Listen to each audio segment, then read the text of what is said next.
Sanibona, phinde ngibingelele nje futhi namhlanje ngaleli thuba ngalo mzuzu ngaleli hora. Sibonge omuhle ongcwele ofanelekile ukubatshazwa, ukubonga, ofanele ukudunyiswa, ofanelekile konke okuhle. uNkulunkulu ngumdali wamazulu nomhlaba, ohlezi esibonelela izinto eziningi, ohlezi esikhanyisela ngamaqiniso wonke, ehlezi efuna ukusitshengisa, esiza thina ngoba yena ubona izinto ezisilandelayo, yena ubona into esemva kwakho, wena ungayiboni.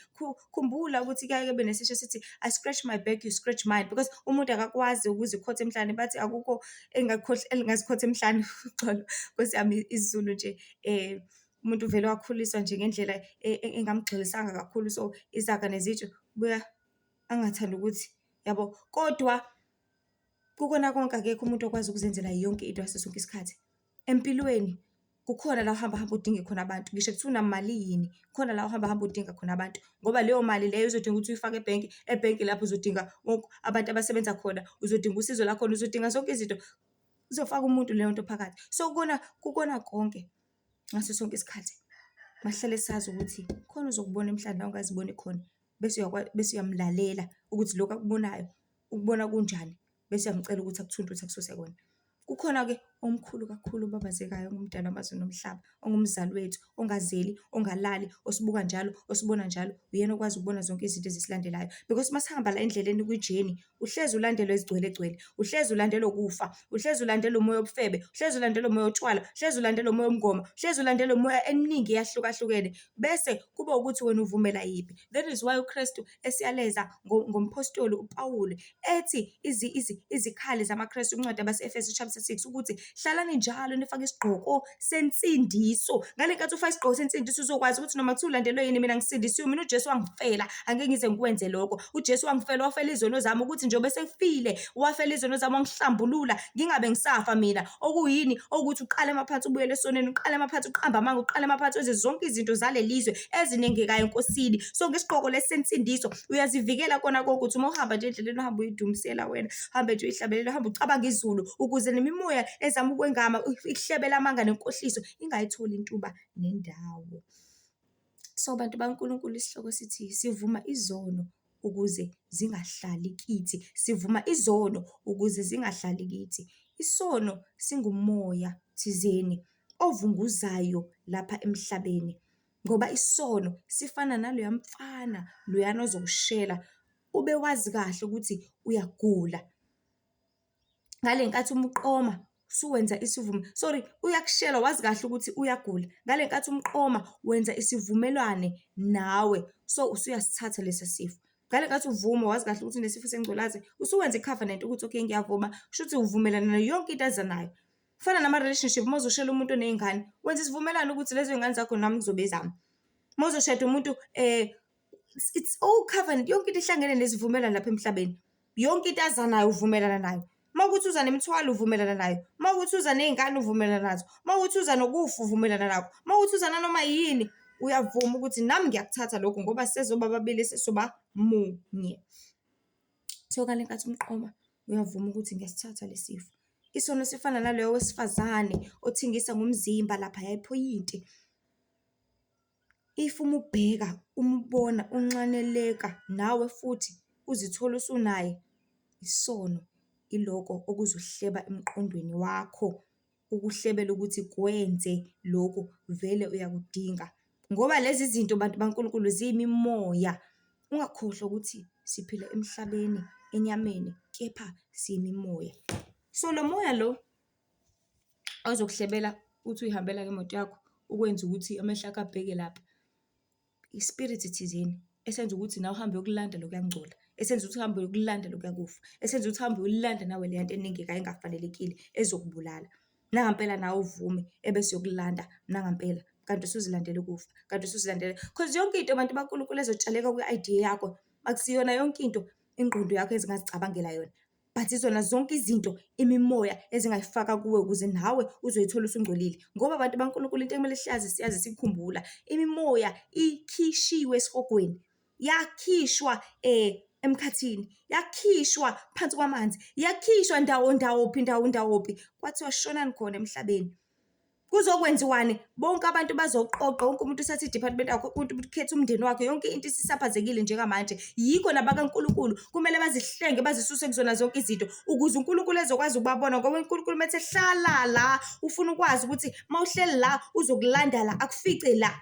Njengoba usemhleni onowa abantu baNkulunkulu into eyenzeka, uNkulunkulu wayefuna ukuzodila nayo yonke into embi egcwele emhlabeni. Yikho wayethi bantwana bami abangabami ngizobafica emkhumbini, abangabami ngizobafica bengaphakathi, izilwane zami nako konke ngithe qoqeni. Ngaleyo ndlela ngizothi mangilethe uzamcolo uzokwazi ukuthi ubhubhise lonke lolu hlobo lwezinto ezikhona ezingcolile ezithwalisa kanzima abantwana bami. Nalamanje bantu baNkulunkulu sihamba kuleyo approach, sihamba kuleyo ndlela lapho khona uNkulunkulu esethi-ke manje bantwana bami phendukani nikhole nisindise nibhabhadiswe, ngoba ngiyeza ngizobhubhisa ngizoshisa yonke into manje izigcwele lapha emhlabeni. Yikho umusa wakhe libe lonweba kangaka, ngoba uyabekezela akafuni kubhubhe namunye, kodwa ngokusabalala kwemimoya ngenxa yezono zethu kubonakala engazuthi cha le moya isitholile indawo, isithole ngisho nabazalwane abangcwele. Yikho umusa, yikho isikhathi esifinyeza kangaka, ngoba akafuni ukuthi kuze kulutheke kuze kulahleke nabakhethiweyo, ngoba lisho njalo izwi ukuthi uma kungenzeka.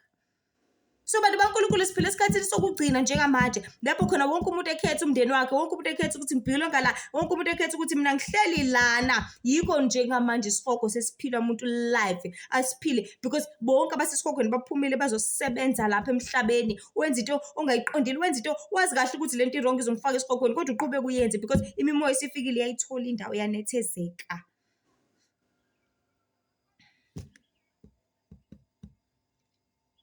Lapha emhlabeni okusemqoka abantu baNkulunkulu ekumele sikuqikelele futhi sikwazi imithetho kaNkulunkulu, futhi sihlalele ukwenza njani ukuyigcina, ngoba konke kuncika kwesikwaziyo, ngoba konke kuncika kwesikwaziyo. Yikho incwadi kaHoseya ikubeka ngokucacile ukuthi abantu bami babhujiswa ngenxa yokuswela ukwazi, ngoba uma ungazi kungenzeka noma yini kuwena.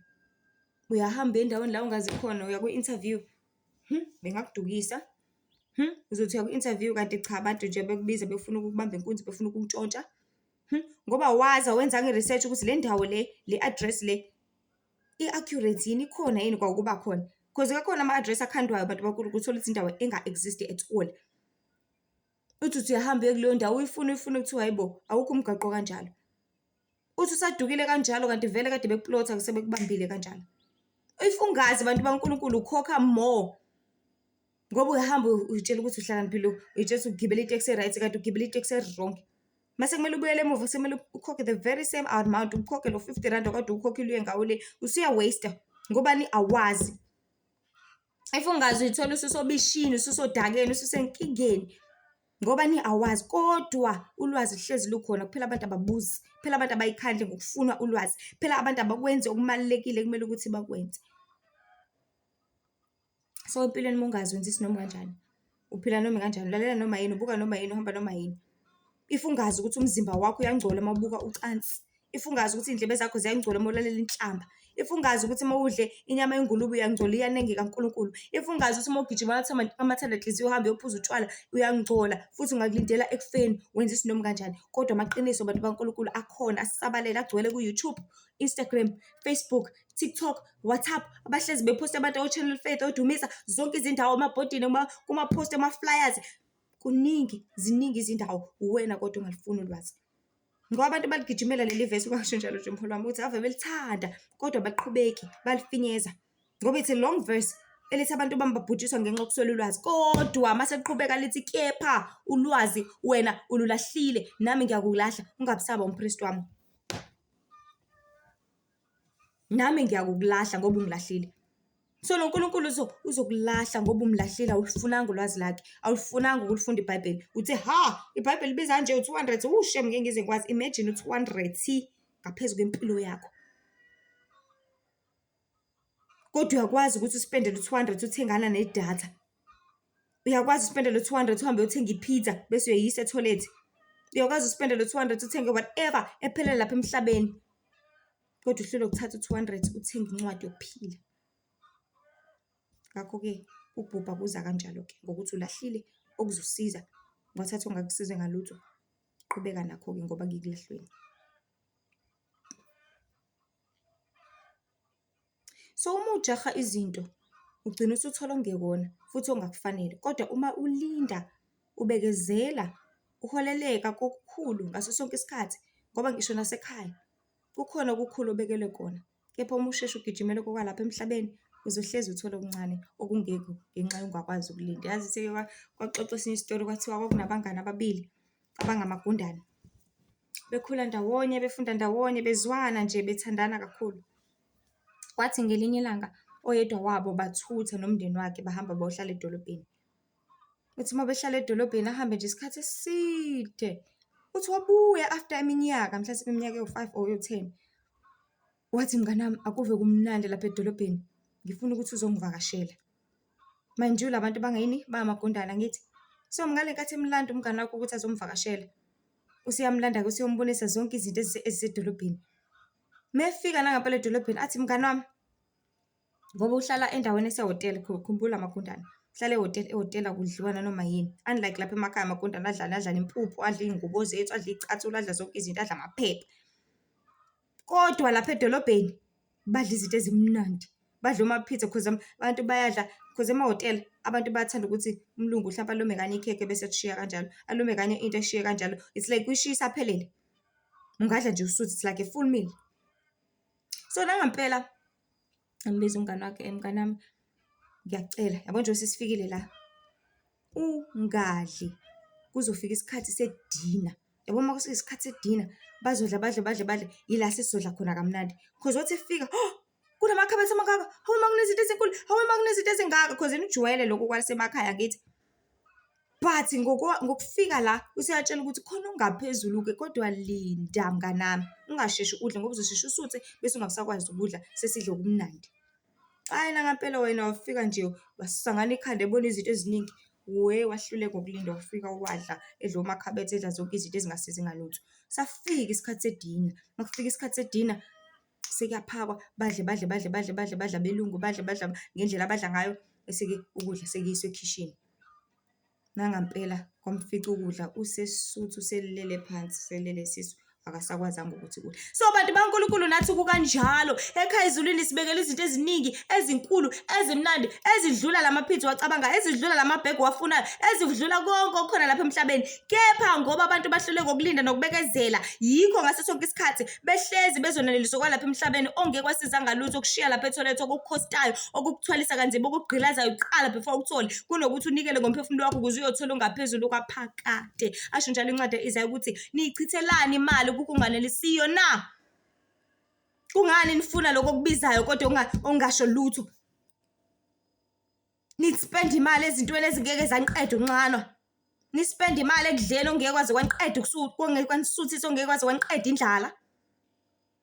Ngilaleli nokungilalela, emphefumulweni ijabule ngamanoni. Ebese izwe liyithemba lithi woza.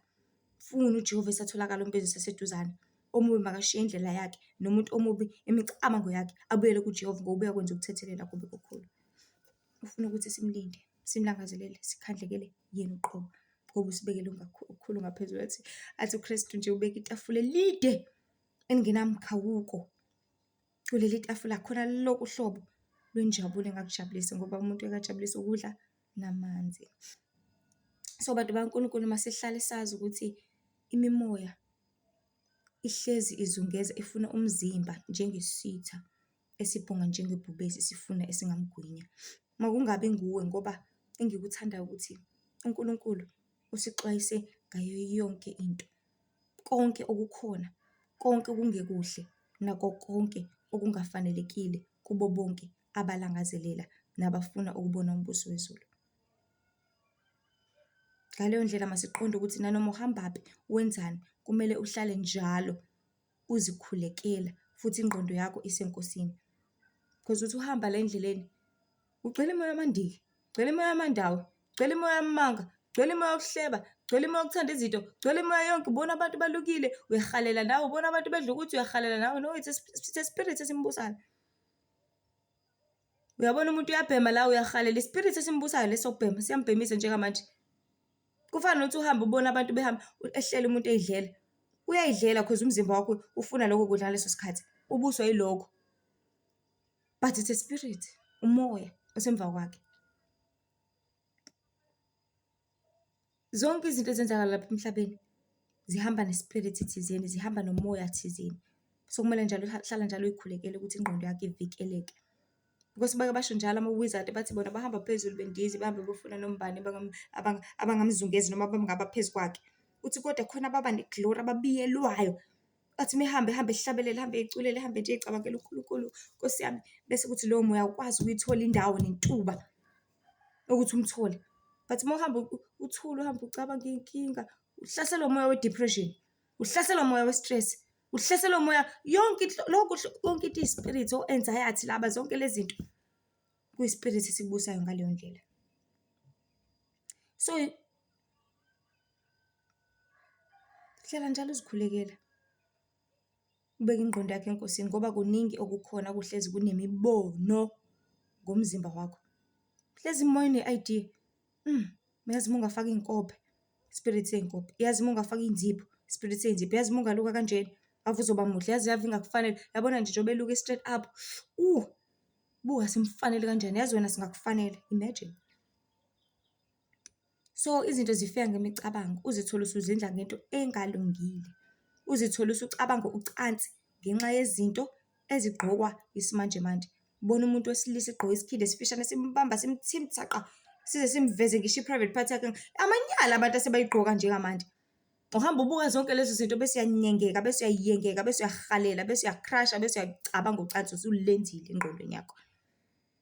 Kuningi abantu baNkulunkulu ukuluthekisa nokulahlekisa lo mhlaba. Bona intombazane igqoka usheqe into efisha into engaka eveza iy'thende zezinqa bese uyahalela bese usulele naye nje vele. Ngelinye ilanga uyothola amandla okumdlwengula uma uthanda. So uzithole usucabanga ucansi ngenxa yezinto ezigqoka manje. Abantu beyenga abanye ngoba nokuyicabanga nje leyo nto uyafana nomuntu osuyenzile.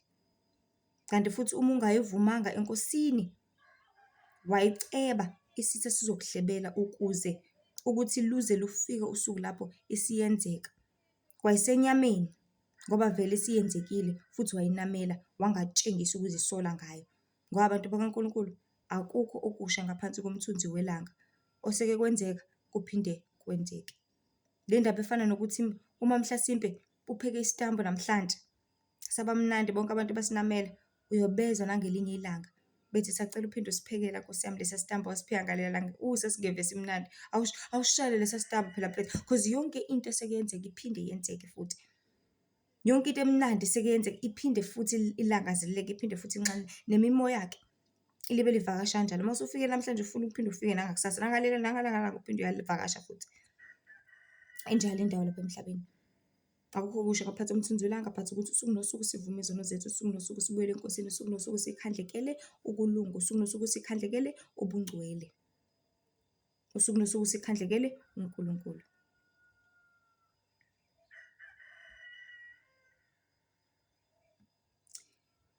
So le moya ifuna uqhubeke uye ngokuya, ufuna ukuthi uyilalele.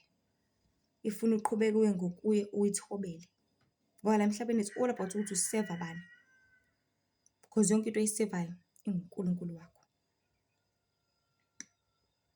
And ifuna ukuthi libe liqhubeka ihamba nawe, libe liqhubeka ihamba nawe ukuthi nangelinye ilanga because uzohlezi uyenza ngithi uzohlezi uqamba amanga kuyothi ngelinye ilanga-ke ngoba yisono azohlala kuwena zinze uzufice ukufa ubhizi umatasa ukhothamela le nyama, ukhothamela lamanga.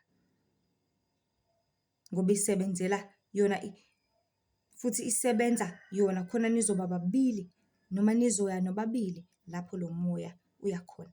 Because yona njongo yemoya isebenzela ukuthi bonke abantu baye khona.